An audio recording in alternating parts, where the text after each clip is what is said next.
Mr. Mojo here. The question I always get asked is, what should my readings be? So let's cover over ketones.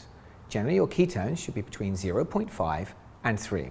This is defined according to Professors Volek and Finney, who wrote The Art and Science of Low Carbohydrate Living. This is the optimal zone for nutritional ketosis. Higher is not necessarily better. What we do is measure what is in the tank, not how well your liver can produce ketones or how well your body can accept those.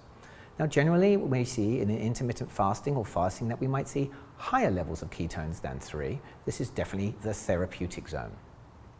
Below 0.5, you're not quite in ketosis. So that's where we need to take a look at how much carbs you're ingesting and see what could be affecting you and your body.